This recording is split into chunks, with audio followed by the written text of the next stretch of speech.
ഓരോ ദിവസവും ഉടമ്പടി എടുക്കുന്നവരുടെ ഉടമ്പടി പ്രയോഗത്തിൽ വരുത്താനുള്ള അവരുടെ കഴിവിനനുപാതികമായിട്ട് ഇതിൻ്റെ പുതിയ സാധ്യതകൾ വെളിവാകുന്നു എന്നുള്ളതാണ് നമുക്ക് ഓരോ ദിവസവും കേൾക്കുന്ന സാക്ഷ്യങ്ങളിൽ നിന്ന് മനസ്സിലാകുന്നത്. ഒരുപക്ഷെ നിങ്ങൾക്ക് ഒരു ആശയവുമില്ലാത്ത ഒരു അവസ്ഥയാണെന്ന് വിചാരിച്ചോ. ഒരാശയവുമില്ല,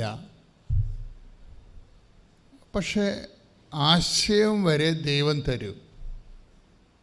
നിങ്ങൾക്ക് രക്ഷപ്പെടുന്നതാണ്. ഇപ്പോൾ കടമാണ്, 2-3 കോടി കടമാണ്. നിങ്ങൾക്ക് ഇതിൽ രക്ഷപ്പെടാൻ സ്വാഭാവികമായ ഭൗതിക സാഹചര്യങ്ങളൊന്നുമില്ല. വിൽക്കാനോ വാങ്ങാനോ കൊടുക്കാനോ കിട്ടാനോ ഒന്നുമില്ല. പക്ഷെ സ്റ്റിൽ നിങ്ങൾക്കറിയാം നിങ്ങളൊരു വട്ടപൂജ്യമാണെന്നറിയാം.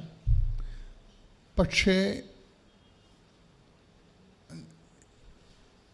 നിങ്ങൾ ക്രമേണ ഇതെല്ലാം വിട്ടും വെച്ച് നിങ്ങളുടെ കംപ്ലീറ്റ് സറണ്ടർ, കർത്താവേ നമ്മൾ കൈപൊക്കത്തില്ലേ അല്ലേ?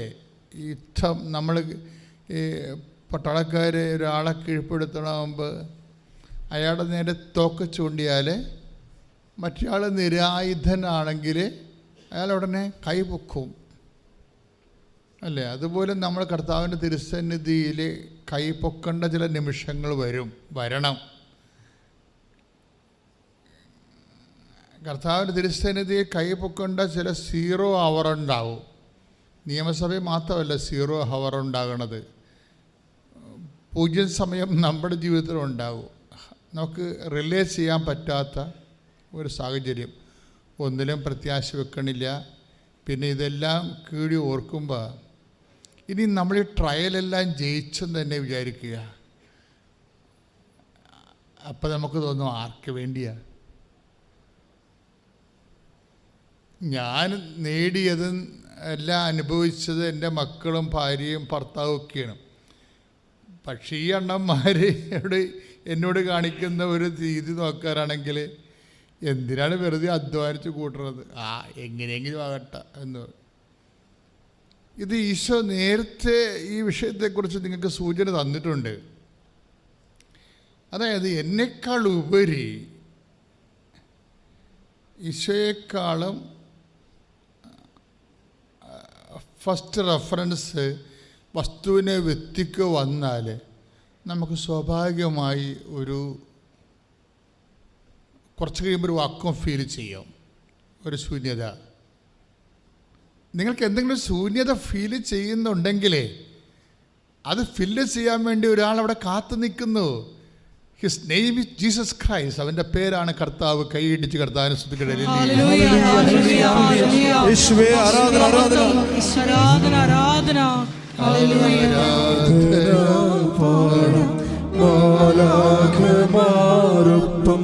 ജീവന്റെ തിരുവോപാട് സന്തോഷത്തോടെ ആരാധന പാടും മാലാഖമാരൊപ്പം ജീവന്റെ തിരുഭോജ്യമേ. ആരാധന പാടും മാലാഖമാരൊപ്പം ജീവന്റെ തിരുഭോജ്യമേ. കൈ നെഞ്ചത്ത് വെച്ച് സന്തോഷത്തോടെ പരിശുദ്ധ പരമ ദിവ്യകാരുണ്യത്തിന് ആരാധനയും സ്തുതിയും പുകഴ്ചയും ഇടിമുഴകം പോലെ പരിശുദ്ധ പരമ ദിവ്യകാരുണ്യത്തിന് ആരാധനയും സ്തുതിയും പുകഴ്ചയും പരിശുദ്ധ പരമ ദിവ്യകാരുണ്യത്തിന് ആരാധനയും സ്തുതിയും പുകഴ്ചയും. ശ്രുതികളുടെ ഹല്ലേലൂയ ഹല്ലേലൂയ ഹല്ലേലൂയ ഹല്ലേലൂയ.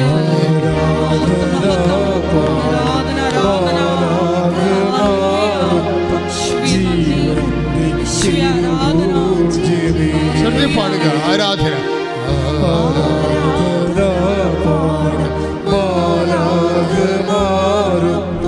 ജീവന്റെ തിരുഭോജ്യമേ.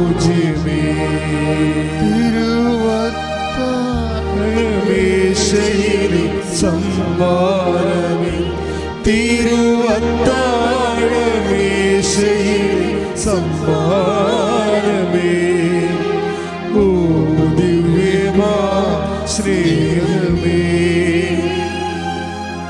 ഓ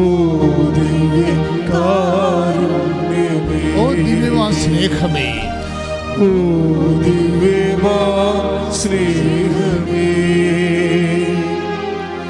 ഓ ദിവ്യകാരുണ്യമേ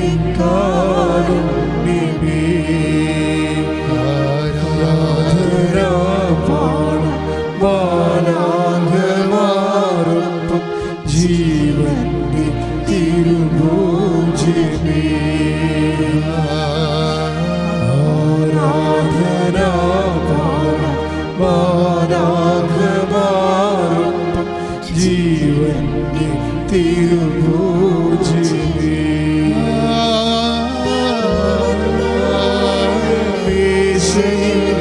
സമ്മാനമേ തിരുവത്താഴമേശയിലെ സമ്മാനമേ ഓ ദിവ്യമാ സ്നേഹമേ ഓ ദിവ്യകാരുണ്യമേ ഓ ദിവ്യമാ സ്നേഹമേ ഓ ദിവ്യമാ സ്നേഹമേ ഓ ദിവ്യകാരുണ്യമേ ആരാധനാ മാലാഖമാരൊപ്പം ജീവന്റെ തിരുഭോജ്യമേ ആരാധനാ മാലാഖമാരൊപ്പം ജീവന്റെ തിരുഭോജ്യമേ ആരാധനാ മാലാഖമാരൊപ്പം ജീവന്റെ തിരുഭോജ്യമേ ശ്രുതികട്ടെ സന്തോഷത്തോടെ ഹല്ലേലൂയ മഹത്വം മഹത്വം ആരാധന ആരാധന ഹല്ലേലൂയ യേശുവേ നന്ദി യേശുവേ ആരാധന ഭാഷാപരം അറിയുന്നവരെ ഭാഷാപരത്തിൽ ശ്രുതിക്കട്ടെ യേശുവേ ആരാധന ആരാധന ഹല്ലേലൂയ മഹത്വം മഹത്വം ആരാധന ആരാധന ഹല്ലേലൂയ യേശുവേ അങ്ങയുടെ ജനത്തെ നോക്കി പാർക്കണമേ എന്ന് പ്രാർത്ഥിക്കുന്നു യേശുവേ കരുണയായിരിക്കണമേ എന്ന് പ്രാർത്ഥിക്കുന്നു ഞങ്ങളുടെ സ്നേഹത്തെ പ്രതി ദിവ്യകാരത്തെ എഴുന്നള്ളിയിരിക്കുന്ന നാഥ അങ്ങയുടെ മക്കളെ ഈ ആരാധനയിലൂടെ നീ കണ്ടുമുട്ടണമേ എന്ന് പ്രാർത്ഥിക്കുന്നു ഞങ്ങളുടെ ജീവിതങ്ങളില് ആത്മീയ ശക്തിയായി ഈശോയെ ജീവിത മേഖലകളില് ഈശോയെ അങ്ങയുടെ നേർ സാന്നിധ്യം അനുഭവിച്ചറിയുവാൻ ഞങ്ങളുടെ മേൽ കരുണയായിരിക്കണമേ ഹല്ലേലൂയ മഹത്വം മഹത്വം ആരാധന ആരാധന ഹല്ലേലൂയ യേശുവേ നന്ദി യേശുവേ ആരാധന hallelujah Praise the Lord. Praise the Lord എൻ്റെ പ്രിയപ്പെട്ടവരെ എപ്പോഴും നമ്മൾ എന്തിനാ ആരാധിക്കണത് അത് ആരാധനയുടെ ഭാഷ എന്താ ആരാധനയും സ്തുതിപ്പും പാടുമ്പോഴൊക്കെ നിനക്കും തോന്നണം ദൈവത്തിനും തോന്നണം എന്താണ് നിനക്ക് തോന്നേണ്ടത് ഞാൻ എൻ്റെ ദൈവത്തെ വിശ്വസിക്കുന്നു സ്നേഹിക്കുന്നു ദൈവത്തിനും തോന്നണം എൻ്റെ മകൻ എൻ്റെ മകൾ എന്നെ സ്നേഹിക്കുന്നു എൻ്റെ മക്കളെ ഇതിനകത്ത് ഇത്രയും നാൾ ഞാൻ പഠിച്ച ഒരു കാര്യമുണ്ട് what may be your condition നിൻ്റെ ആധ്യാത്മിക നില എന്തുമാകാം നിൻ്റെ ജീവിത സാഹചര്യമോ മാനസികാവസ്ഥയോ പാപാവസ്ഥയോ എന്തുമാകാം പക്ഷേ എപ്പോഴും എന്തായാലും ഒന്നാകാൻ പാടില്ല ദാവീദ് പണ്ട് പരിശുദ്ധാത്മാവ് നിറഞ്ഞ് കണ്ണീരോടെ പ്രാർത്ഥിച്ചതാണ് എന്തൊക്കെ എൻ്റെ സിറ്റുവേഷൻസ് ആയാലും ഒന്നാകാൻ പാടില്ല എന്താണ് ആകാൻ പാടില്ലാത്തത് അങ്ങയുടെ മുമ്പിൽ നിന്ന് എന്നെ തള്ളിക്കളിയരുത് ഒരു ഡ്രാസ്റ്റിക് സിറ്റുവേഷൻസ് ഒക്കെ ചെയ്തിരിക്കുന്നതാണ് വളരെ മോശമായ ഒരു ജീവിത പാപ സാഹചര്യത്തിൽ നിന്നുകൊണ്ട് മാക്സിമം ദൈവത്തിൽ നിന്ന് അകന്നു പോകാനുള്ള എല്ലാവിധ അവസ്ഥകളും അയാൾ തന്നെ ഒപ്പിച്ചു വെച്ചിരിക്കുകയാണ് പക്ഷെ സ്റ്റിൽ ഹീസ് ക്ലെയിമിങ്, അതായത് അയാളുടെ ഒരു സ്നേഹമുണ്ട് ദൈവത്തോടുള്ള. എൻ്റെ മക്കളെ, minimum the love of God നിങ്ങൾ മനസ്സിൽ സൂക്ഷിക്കണം. അതിന് വേറെ ഒന്നും നിങ്ങൾക്ക് തന്നതോ നിങ്ങൾ കൊടുത്തതോ ഒന്നുമല്ല. What he has given us, അവനെന്താണ് തന്നത് അത് എപ്പോഴും ഓർത്തുകൊണ്ടിരിക്കണം. ഹിസ് ലൈഫ്, അവൻ്റെ ജീവിതം അങ്ങനെ തന്നെ തന്നതാണ്. ശ്രുതികട്ടെ ശ്രുതികട്ടെ. ഹല്ലേലൂയ, ഹല്ലേലൂയ, ഹല്ലേലൂയ, യേശുവേ ആരാധന, ആരാധന. Hallelujah, hallelujah, hallelujah, hallelujah. യേശുവേ സ്തുതി, ഹല്ലേലൂയ, ഹല്ലേലൂയ. ഞങ്ങളോട് വസിക്കുന്ന നാഥ, യേശുവേ ഞങ്ങൾ അങ്ങേ ആരാധിക്കുന്നു, നന്ദി പറയുന്നു, മഹത്വപ്പെടുത്തുന്നു. ഹല്ലേലൂയ, യേശുവേ നന്ദി, യേശുവേ ആരാധന. ഹല്ലേലൂയ, ആരാധന പാടാം മാലാഖമാരുപ്പം ജീവന്റെ തിരുഭോജ്യമേ.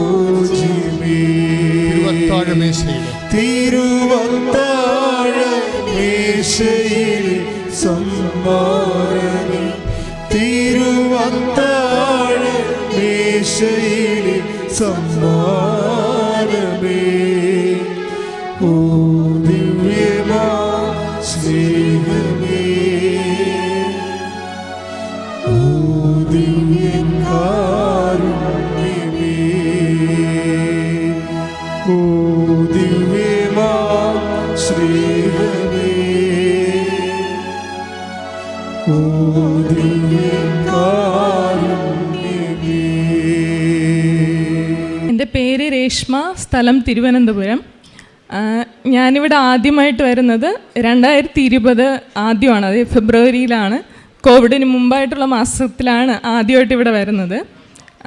എൻ്റെ ചേച്ചി ഇവിടെ ഉടമ്പടി എടുത്ത് പ്രാർത്ഥിച്ചിരുന്നു. അങ്ങനെ ചേച്ചിയുടെ കൂടെയാണ് ആദ്യമായിട്ട് ഇവിടെ വന്നത്. ഞങ്ങളുടെ ജീവിതത്തിൽ വലിയൊരു അനുഗ്രഹമാണ് കൃപാസന മാതാവിലൂടെ ഞങ്ങൾക്ക് ലഭിച്ചത്. എനിക്ക് ശക്തമായ വയറുവേദനയും നടുവേദനയും കാരണം ഞങ്ങൾ ആശുപത്രിയിൽ പോയപ്പോഴാണ് ഞാൻ പ്രഗ്നൻ്റ് ആണെന്ന് അറിയാൻ കഴിഞ്ഞത്.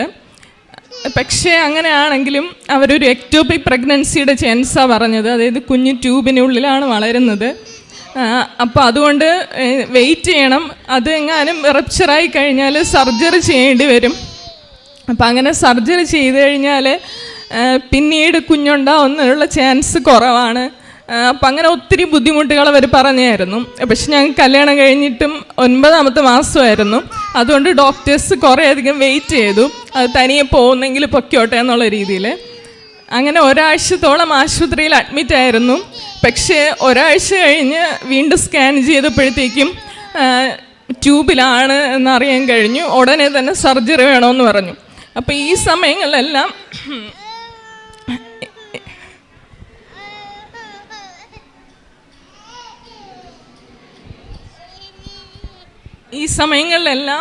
ചേച്ചി എനിക്ക് വേണ്ടിയും ഇവിടെ ഉടമ്പടി പ്രാർത്ഥനയോട് പ്രാർത്ഥിച്ചിരുന്നു.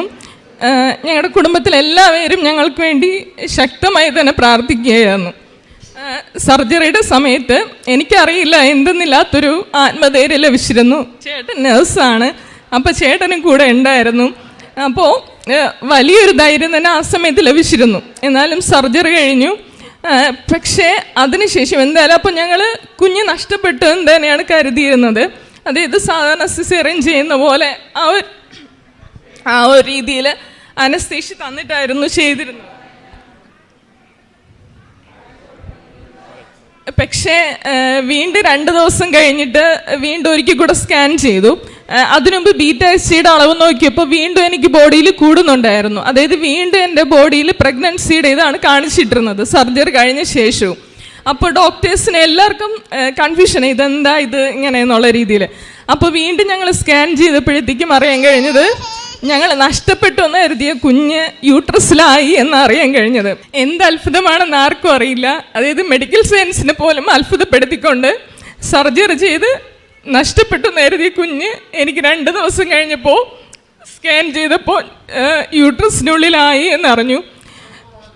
പക്ഷെ അത് കഴിഞ്ഞപ്പോൾ വീണ്ടും ഞങ്ങൾക്കൊരു വെല്ലുവിളി വന്നു. അതായത് സർജറി കഴിഞ്ഞു, അനസ്തീഷ്യ തന്നു.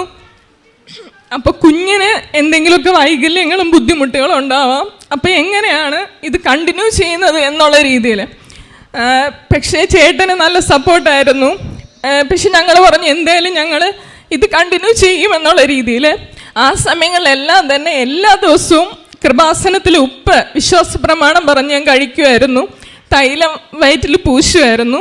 ചേച്ചി ഇവിടെ ആ സമയത്ത് ഈ ഏപ്രിൽ മെയ് മാസങ്ങളിൽ ഓൺലൈനായിട്ടുള്ള പ്രാർത്ഥനകളിലെല്ലാം എനിക്ക് സ്ഥിരമായി അത് ചേച്ചി ഇവിടെ മെസ്സേജ് അയച്ച് പ്രാർത്ഥിക്കുമായിരുന്നു എനിക്ക് വേണ്ടിയിട്ട്.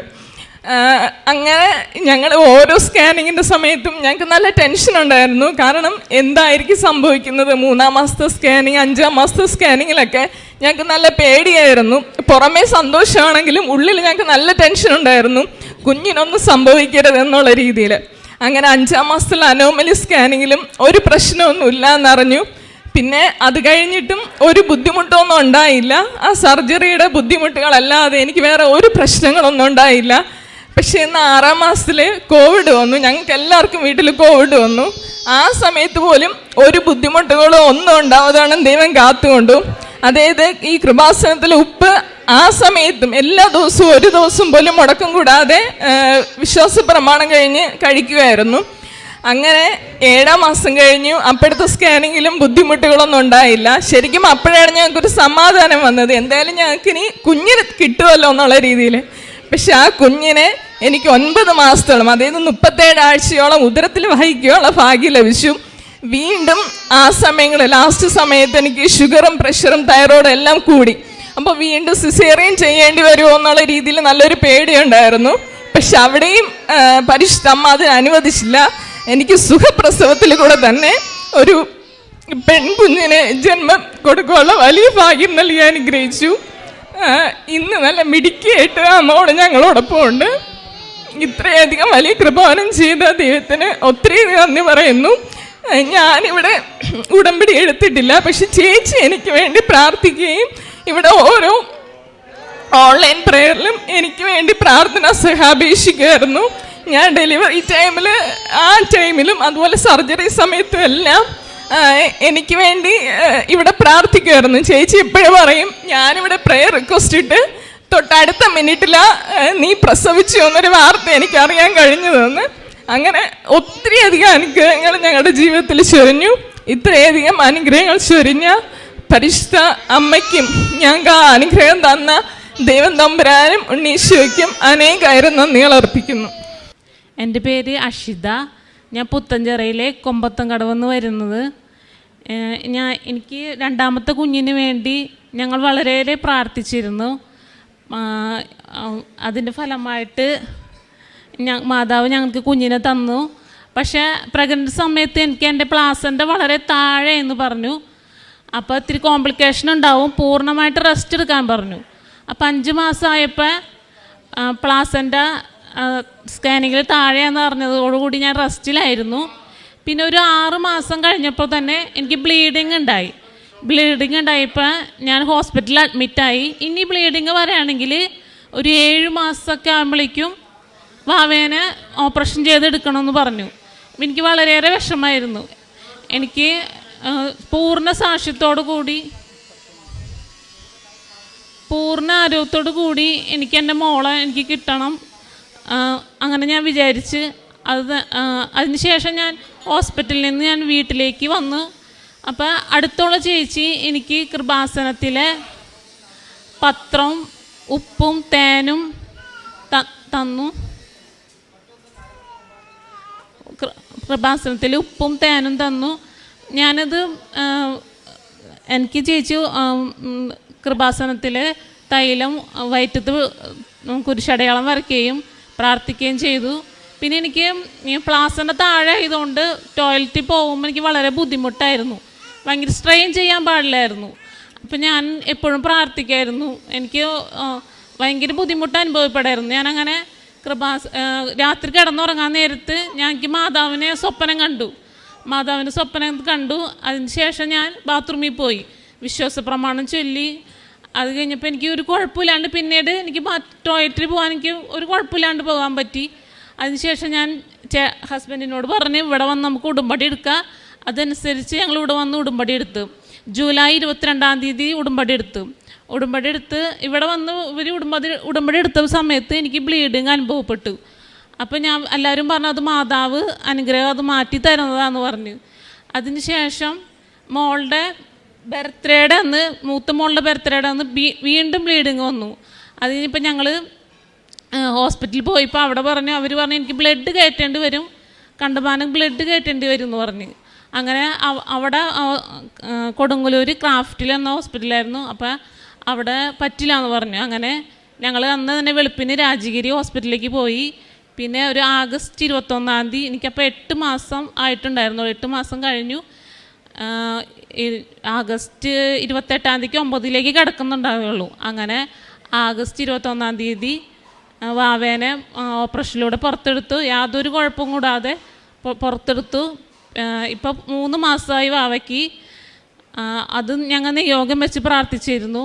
പിന്നെ അതുകൂടാതെ തന്നെ ഞങ്ങളുടെ തൊട്ടപ്പുറത്ത് വീട്ടിലത്തെ ഒരു കൊച്ചിന് ഇങ്ങനെ പ്രഗ്നൻസി സമയത്ത് ഗർഭപാത്രം വികസിച്ച് വരികയായിരുന്നു. അപ്പോൾ ഞാൻ ആ കൊച്ചിനോട് പറയായിരുന്നു, മാതാവിൻ്റെ പേപ്പർ വെച്ചിട്ട് വയറ്റത്ത് വെച്ച് എന്നും പ്രാർത്ഥിച്ചോളൂ എന്ന് പറയായിരുന്നു. അങ്ങനെ ആ കൊച്ചി എല്ലാ ദിവസവും പ്രാർത്ഥിച്ചിരുന്നു. ആ മോൾക്കും അത് സുഖപ്രസവത്തിലൂടെ ഒരു ആൺകുഞ്ഞിനെ നൽകി ദൈവം അനുഗ്രഹിച്ചു. പൂർണ്ണാരോഗ്യത്തോടു കൂടി മോളും മാറിയിരിക്കുന്നു. പിന്നെ അതുകൂടാതെ തന്നെ എൻ്റെ മോള് എപ്പോഴും കരയായിരുന്നു. സ്കൂളിൽ പോകുമ്പോഴും എപ്പോൾ നോക്കിയാലും കരയായിരുന്നു. അങ്ങനെ ഞാൻ മോൾക്ക് വേണ്ടി ഞാൻ കരഞ്ഞ് പ്രാർത്ഥിച്ചു മാതാവിൻ്റെ അടുത്ത്.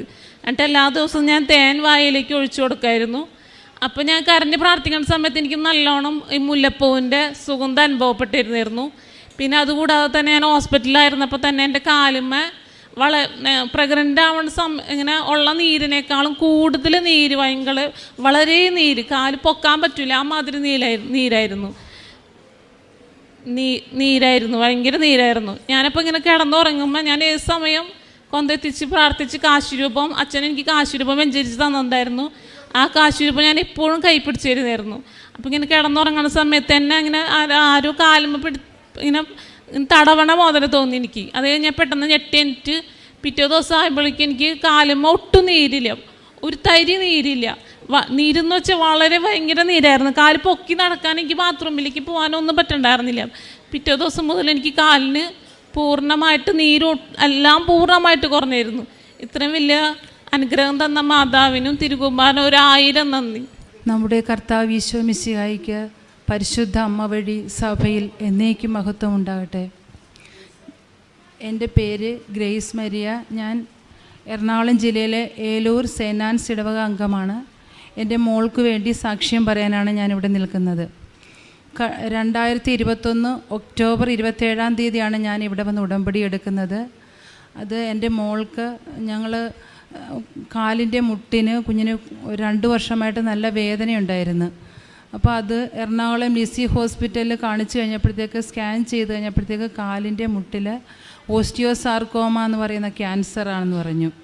അപ്പോൾ അത് ആ ചെറിയൊരു മുഴയായിരുന്നു ആദ്യം വന്നത്. അത് പിന്നെ ഇങ്ങനെ വലുതായി വന്നിട്ട് കാലിൽ നീരായിട്ട് മുട്ടിങ്ങനെ മടങ്ങി കുഞ്ഞിന് നടക്കാൻ പറ്റാത്ത അവസ്ഥയിൽ വീൽ ചെയറിലായിരുന്നു ഞങ്ങളിവിടെ കൊണ്ടുവരുന്നത്. അപ്പോൾ ഉടമ്പടി എടുത്ത അന്ന് തന്നെ അച്ഛനെ കണ്ട് പ്രാർത്ഥിക്കുവാനായിട്ട് സാധിച്ചു. ഞങ്ങൾ പിറ്റേ ദിവസം തന്നെ തിരുവനന്തപുരത്ത് RCCയിൽ ട്രീറ്റ്മെൻറ്റിനായിട്ട് ഇവിടെ നിന്ന് പോവുകയും ചെയ്തു.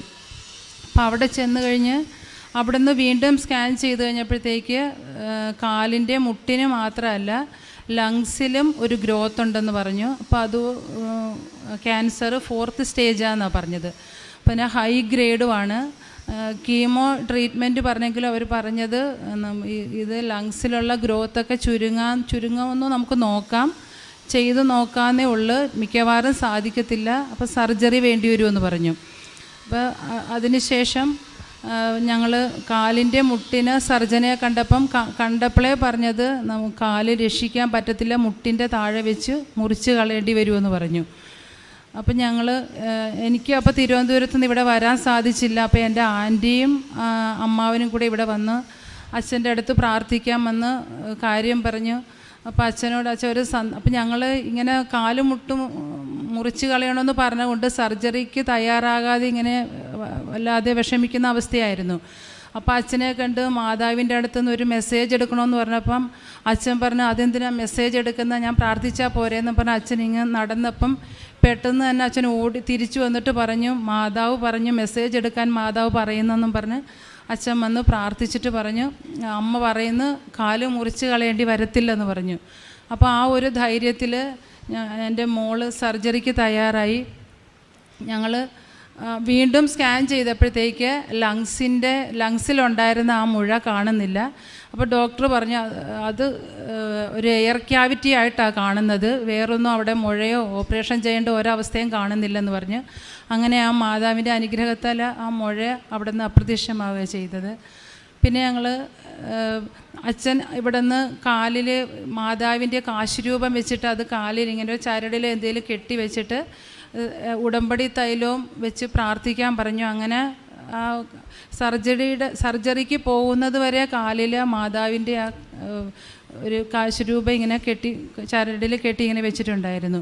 അപ്പോൾ സർജറിയിൽ എനിക്ക് നല്ല പേടിയുണ്ടായിരുന്നു. അപ്പം മോള് പറയുമായിരുന്നു, പരിശുദ്ധ അമ്മ പറഞ്ഞിട്ടുണ്ട് എൻ്റെ കാല് മുറിക്കത്തില്ലെന്ന്. അപ്പോൾ എനിക്കത് നല്ല ധൈര്യമാണെന്ന് പറഞ്ഞു സർജറിക്ക് പോകാനായിട്ട്. അങ്ങനെ സർജറി കഴിഞ്ഞപ്പോഴത്തേക്ക് സർജറിക്ക് മോളെ കയറ്റിയതിന് ശേഷവും ഡോക്ടർ എന്നോടൊന്ന് പറഞ്ഞു, ഞങ്ങൾക്ക് രക്ഷിക്കാൻ പറ്റുമെന്ന് തോന്നണില്ല, അപ്പോൾ അമ്മ മനസ്സൊക്കെ നല്ല തയ്യാറാക്കി നിന്നോണം, മിക്കവാറും കാല് മുറിച്ച് കളയേണ്ടി വരുമെന്ന് പറഞ്ഞു. കാരണം അത് ഒരു 4th സ്റ്റേജ് ആയിരുന്നു. അതുപോലെ തന്നെ സോഫ്റ്റ് ടിഷ്യൂസിലും അവിടെ എല്ലാം ശരിക്കും ബാധിച്ചിരുന്നു അസുഖം. പിന്നെ കാലിൻ്റെ ഞരമ്പുകളെ ഇത് ബാധിച്ചിട്ടുണ്ടെന്ന് അവർ പറഞ്ഞത്, ബാധിച്ചിട്ടുണ്ടെങ്കിൽ ഒരിക്കലും കാല് രക്ഷിക്കാൻ പറ്റത്തില്ലെന്ന് പറയും. പക്ഷേ സർജറി കഴിഞ്ഞപ്പോഴത്തേക്ക് കാല് മുറിച്ച് കളയേണ്ടി വന്നില്ല. കുഞ്ഞിനെ കാലിലൊരു സ്റ്റീലിൻ്റെ ഇംപ്ലാന്റ് ഇട്ട് ചെയ്യാനായിട്ട് സാധിച്ചു.